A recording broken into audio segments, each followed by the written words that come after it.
ابراہیم، الحجر، یہ دونوں صورتیں اپنے مضمون کے لحاظ سے توأم ہیں۔ پہلی سورہ میں جس چیز کے لیے قریش کو تنبیہ و تحدید ہے، دوسری میں اسی کے حوالے سے نبی صلی اللہ علیہ وسلم کو تسلی دی گئی ہے کہ مطمئن رہو، یہ قرآن بجائے خود ایک واضح حجت ہے۔ یہ نہیں مانتے تو انہیں ان کے حال پر چھوڑو، وہ وقت اب جلد آنے والا ہے جب یہ آرزوئیں کریں گے کہ اے کاش ہم نے یہ رویہ اختیار نہ کیا ہوتا۔ دونوں کا موضوع وہی انذار و بشارت ہے جو پچھلی صورتوں سے چلا آ رہا ہے۔ اتنا فرق البتہ ہوا ہے کہ نتائج کا بیان زیادہ صریح ہو گیا ہے اور فہمائش، تنبیہ، ملامت اور زجر و توبیخ میں تبدیل ہو گئی ہے۔ دونوں صورتوں میں خطاب اصلاً قریش ہی سے ہے اور ان کے مضمون سے واضح ہے کہ القریٰ مکہ میں یہ رسول اللہ صلی اللہ علیہ وسلم کی دعوت کے مرحلہ اتمام حجت میں نازل ہوئی ہیں۔ اللہ کے نام سے جو سراسر رحمت ہے، جس کی شفقت ابدی ہے۔ یہ سورہ الف لام را ہے۔ یہ کتاب ہے جو ہم نے تمہاری طرف اتاری ہے، اس لیے کہ تم لوگوں کو اندھیروں سے نکال کر روشنی میں لے آؤ، ان کے پروردگار کے اذن سے، اس خدا کے راستے کی طرف جو زبردست ہے، اپنی ذات میں آپ محمود ہے۔ وہی اللہ کہ آسمانوں اور زمین میں جو کچھ ہے سب اسی کا ہے۔ تم اس کا انکار کرو گے، یاد رکھو ان کے لیے جو اس کتاب کے منکر ہیں ایک شدید عذاب کی تباہی ہے۔ ان کے لیے جو دنیا کی زندگی کو آخرت پر ترجیح دیتے ہیں اور خدا کے راستے سے روکتے ہیں اور اس میں ٹیڑھ پیدا کرنا چاہتے ہیں، یہ لوگ بہت دور کی گمراہی میں ہیں۔ ان کے لیے یہ کتاب ان کی زبان میں اتاری گئی ہے اور ہمارا طریقہ یہی ہے کہ ہم نے جو رسول بھی بھیجا ہے اس کی قوم کی زبان میں بھیجا ہے، اس لیے کہ وہ انہیں اچھی طرح کھول کر سمجھا دے۔ پھر اللہ جس کو چاہتا ہے اپنے قانون کے مطابق گمراہ کر دیتا ہے اور جس کو چاہتا ہے ہدایت دیتا ہے۔ وہ زبردست ہے، بڑی حکمت والا ہے۔ ہم نے اسی طرح موسیٰ کو اپنی نشانیوں کے ساتھ بھیجا تھا کہ اپنی قوم کو اندھیروں سے نکال کر روشنی میں لاؤ اور انہیں خدا کے دنوں کی یاد دلاؤ جن میں اس کی دینونت کا ظہور ہوا ہے۔ اس میں شبہ نہیں کہ ان میں ہر اس شخص کے لیے بڑی نشانیاں ہیں جو خدا کی آزمائشوں میں صبر اور اس کے افضال و عنایات پر شکر کرنے والا ہو۔ یاد کرو جب موسیٰ نے اپنی قوم سے کہا کہ اپنے اوپر اللہ کی اس نعمت کو یاد رکھو جب اس نے تمہیں فرعون کے لوگوں سے چھڑایا جو تمہیں نہایت برے عذاب دیتے تھے۔ وہ تمہارے بیٹوں کو ڈھونڈ ڈھونڈ کر ذبح کر دیتے تھے اور تمہاری عورتوں کو زندہ رکھتے تھے۔ تمہارے پروردگار کی طرف سے اس میں تمہارے لیے بڑی عنایت تھی۔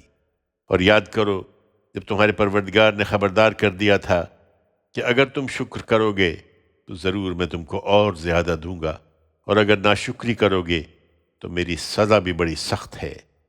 اور موسیٰ نے اس کے ساتھ تنبیہ بھی کر دی کہ اگر تم ناشکری کرو اور زمین کے سارے لوگ بھی اسی طرح ناشکرے ہو جائیں تو خدا کا کچھ نہیں بگاڑو گے، اس لیے کہ اللہ بے نیاز اور اپنی ذات میں آپ محمود ہے۔ تمہیں ان لوگوں کی خبر نہیں پہنچی جو تم سے پہلے گزر چکے ہیں، قوم نوح، عاد و سمود، اور جو ان کے بعد ہوئے ہیں جنہیں خدا کے سوا کوئی نہیں جانتا۔ ان کے رسول ان کے پاس کھلی کھلی نشانیاں لے کر آئے تو انہوں نے اپنے ہاتھ ان کے منہ میں دے دیے کہ خاموش ہو جاؤ، اور کہہ دیا کہ جو تمہیں دے کر بھیجا گیا ہے ہم اس کو نہیں مانتے، اور جس چیز کی طرف تم ہم کو بلا رہے ہو اس کے بارے میں ہم ایسے شک میں پڑ گئے ہیں جو سخت الجھن میں ڈال دینے والا ہے۔ ان کے رسولوں نے کہا کیا خدا کے بارے میں شک ہے جو آسمان اور زمین کے وجود میں لانے والا ہے؟ وہ تمہیں بلا رہا ہے کہ تمہارے گناہوں میں سے معاف فرمائے جو اس سے پہلے تم سے ہوئے ہیں، اور تم کو ایک مقرر مدت تک مہلت دے۔ انہوں نے جواب دیا تم ہماری طرح کے ایک آدمی ہی ہو، تم چاہتے ہو کہ ہمیں ان چیزوں کی بندگی سے روک دو جنہیں ہمارے باپ دادا پوچھتے آئے ہیں۔ یہی بات ہے تو ہمارے سامنے کوئی صریح سند لاؤ۔ ان کے رسولوں نے ان سے کہا، بے شک ہم تمہاری ہی طرح کے آدمی ہیں، مگر اللہ اپنے بندوں میں سے جس پر چاہتا ہے فضل فرماتا ہے۔ یہ ہمارے اختیار میں نہیں ہے کہ اذن الہی کے بغیر ہم تمہیں کوئی سند لا دکھائیں، سو تمہارا یہ مطالبہ اللہ کے حوالے ہے، اور ایمان والوں کو چاہیے کہ اس طرح کے معاملات میں اللہ ہی پر بھروسہ رکھیں۔ اور ہم کیوں نہ اللہ پر بھروسہ رکھیں جبکہ ہمارے ان راستوں کی ہدایت اسی نے ہمیں بخشی ہے۔ تم جو اذیت بھی ہمیں دے رہے ہو ہم اس پر ہر حال میں صبر کریں گے اور اللہ پر بھروسہ کریں گے، اس لیے کہ بھروسہ کرنے والوں کو اللہ ہی پر بھروسہ کرنا چاہیے۔ اس پر منکروں نے اپنے رسولوں سے کہہ دیا کہ ہم تم کو اپنی اس سرزمین سے لازماً نکال دیں گے یا تمہیں بالآخر ہماری ملت میں واپس آنا ہوگا۔ تب ان کے پروردگار نے ان کی طرف وحی بھیجی کہ ہم ان ظالموں کو ہلاک کر دیں گے اور ان کے بعد تمہیں اس ملک میں آباد کریں گے۔ یہ بشارت ہے ان کے لیے جو میرے حضور جواب دہی کے لیے کھڑے ہونے سے ڈرے اور جو میری وعید سے ڈرے۔ انہوں نے فیصلہ چاہا تھا سو فیصلہ ہو گیا، اور ہر سرکش ضدی نامراد ہوا۔ اب اس کے آگے دوزخ ہے، وہاں اس کو پیپ کا پانی پلایا جائے گا، وہ اس کو گھونٹ گھونٹ پیے گا اور گلے سے اتار نہ سکے گا۔ موت ہر طرف سے اس پر پلی پڑ رہی ہوگی لیکن مرنے نہ پائے گا، اور آگے ایک اور سخت عذاب اس کا منتظر ہوگا۔ جن لوگوں نے اپنے پروردگار سے کفر کیا ہے ان کے اعمال کی مثال اس راکھ کی سی ہے جس پر آندھی کے دن تند و تیز ہوا چل جائے۔ انہوں نے جو کچھ کیا ہوگا اس میں سے کچھ بھی نہ پا سکیں گے۔ یہی دور کی گمراہی ہے۔ کیا تم نے دیکھا نہیں کہ اللہ نے آسمانوں اور زمین کو حق کے ساتھ پیدا کیا ہے؟ یہ اس کی دی ہوئی مہلت ہے کہ وہ تمہارے اس کفر و شرک کو گوارا کر رہا ہے۔ وہ چاہے تو تمہیں لے جائے اور ایک نئی مخلوق تمہاری جگہ لے آئے، یہ اللہ پر کچھ بھی دشوار نہیں ہے۔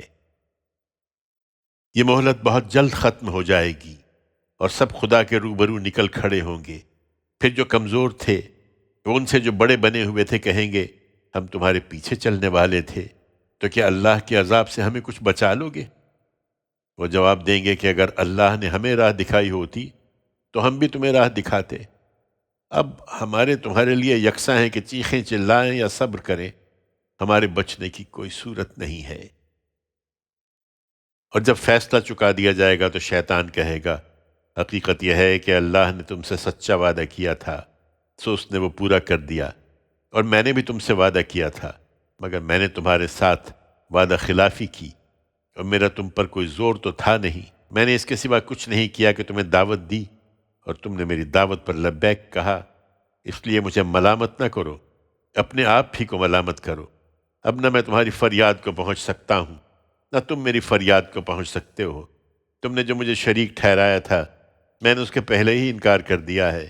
حقیقت یہ ہے کہ اسی طرح کے ظالم ہیں جن کے لیے دردناک عذاب ہے۔ اس کے برخلاف جو لوگ ایمان لائے اور انہوں نے نیک عمل کیے ہیں وہ ایسے باغوں میں داخل کیے جائیں گے جن کے نیچے نہریں بہتی ہوں گی۔ وہ اپنے پروردگار کی اذن سے وہاں ہمیشہ رہیں گے۔ ان کا تحیہ ان باغوں میں ایک دوسرے کے لیے سلام ہوگا۔ یہ اس لیے کہ ان کے علم و عمل کی بنیاد ایک کلمہ طیبہ ہے۔ کیا تم نے دیکھا نہیں کہ اللہ نے کلمہ طیبہ کی مثال کس طرح بیان فرمائی ہے؟ وہ ایک شجرہ طیبہ کے مانند ہے جس کی جڑیں زمین میں اتری ہوئی اور جس کی شاخیں فضا میں پھیلی ہوئی ہیں۔ وہ اپنے پروردگار کے اذن سے اپنا پھل ہر فصل میں دیتا رہتا ہے۔ یہ کلمہ طیبہ کی مثال ہے، اور اللہ لوگوں کے لیے تمثیلیں بیان فرماتا ہے تاکہ وہ یاد دہانی حاصل کریں۔ اور اس کے مقابل میں کلمہ خبیثہ کی مثال ایک شجرہ خبیثہ کی ہے جو زمین کے اوپر ہی سے اکھاڑ لیا جائے، اس کو کوئی ثبات نہ ہو۔ ایمان والوں کو اللہ اسی محکم بات سے دنیا اور آخرت دونوں کی زندگی میں ثبات عطا فرمائے گا، اور جو اپنی جان پر ظلم کرنے والے ہیں ان کو اللہ منزل سے بھٹکا دے گا۔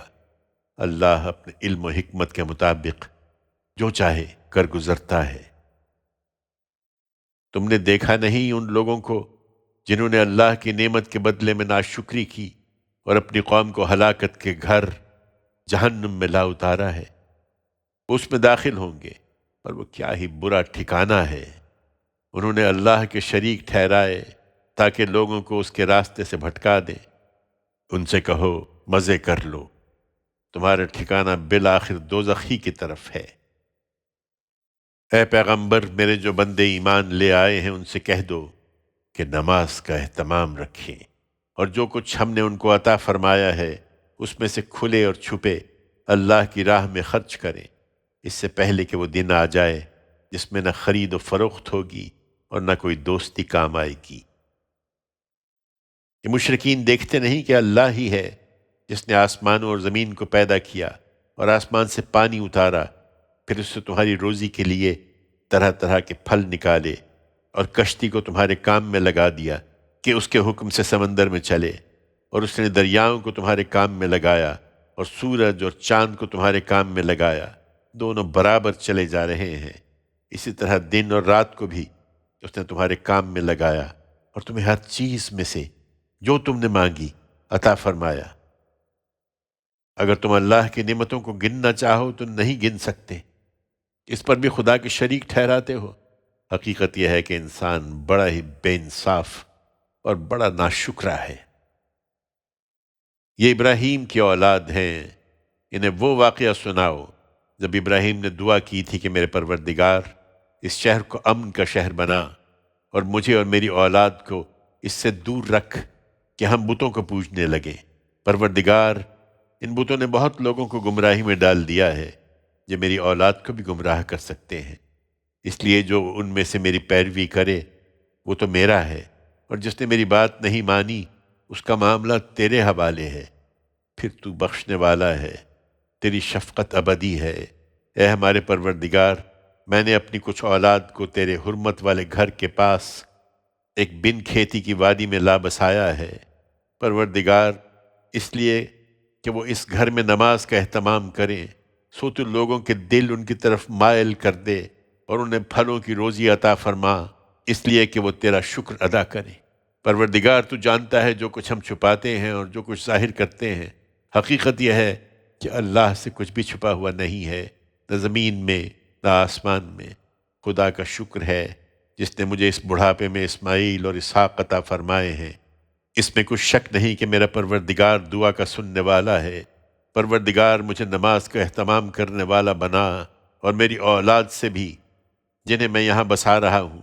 پروردگار، اور میری یہ دعا قبول فرما۔ پروردگار، تو مجھ کو بخش دے اور میرے والدین کو اور سب ایمان والوں کو بخش دے اس دن جب کہ حساب قائم ہوگا۔ یہ ظالم جو کچھ کر رہے ہیں تم خدا کو اس سے ہرگز غافل نہ سمجھو اے پیغمبر۔ وہ انہیں صرف اس دن کے لیے ٹال رہا ہے جس میں نگاہیں پھٹی کی پھٹی رہ جائیں گی۔ یہ سر اٹھائے ہوئے بھاگ رہے ہوں گے، ان کی نظر اٹھے گی تو ان کی طرف پلٹ کر نہ آئے گی، اور ان کے دل اڑے ہوئے ہوں گے۔ تم ان لوگوں کو اس دن سے خبردار کر دو جس دن انہیں عذاب آ لے گا۔ اس وقت یہ اپنی جانوں پر ظلم ڈھانے والے کہیں گے کہ اے ہمارے رب، ہمیں تھوڑی سی مہلت اور دے دے، ہم تیری دعوت قبول کر لیں گے اور تیرے رسولوں کی پیروی کریں گے۔ کیا تم اس سے پہلے قسمیں نہیں کھاتے رہے تھے کہ تم اپنی جگہ سے ہٹنے والے نہیں ہو؟ تم انہی لوگوں کی بستیوں میں آباد تھے جنہوں نے اپنی جانوں پر ظلم ڈھائے تھے، اور تم پر کھل چکا تھا کہ ہم نے ان کے ساتھ کیا معاملہ کیا، اور ہم نے تمہارے لیے ان کی مثالیں بیان کر دی تھیں۔ انہوں نے اپنی سب چالیں چل دیکھیں، ان کی یہ چالیں اب اللہ کے پاس دھری ہیں، اگرچہ ان کی چالیں ایسی تھیں کہ ان سے پہاڑ بھی ٹل جائیں۔ سو ہرگز خیال نہ کرو کہ اللہ اپنے رسولوں سے کیے ہوئے وعدوں کے خلاف کرے گا۔ یقیناً اللہ زبردست ہے، وہ انتقام لینے والا ہے۔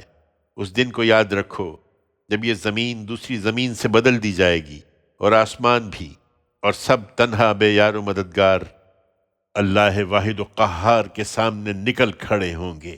اس دن تم مجرموں کو دیکھو گے کہ زنجیروں میں جکڑے ہوئے ہیں، ان کے لباس تارکول کے ہیں، اور ان کے چہروں پر آگ چھائی ہوئی ہے۔ یہ اس لیے کہ اللہ ہر شخص کو اس کی کمائی کا بدلہ دے۔ بے شک اللہ جلد حساب چکا دینے والا ہے۔ یہ لوگوں کے لیے ایک اعلان ہے، اس لیے کہ ان پر حجت پوری ہو جائے، اور اس لیے کہ وہ اس کے ذریعے سے خبردار کر دیے جائیں، اور اس لیے کہ وہ جان لیں کہ وہی ایک معبود ہے، اور اس لیے کہ دانشمند اس سے یاد دہانی حاصل کر لیں۔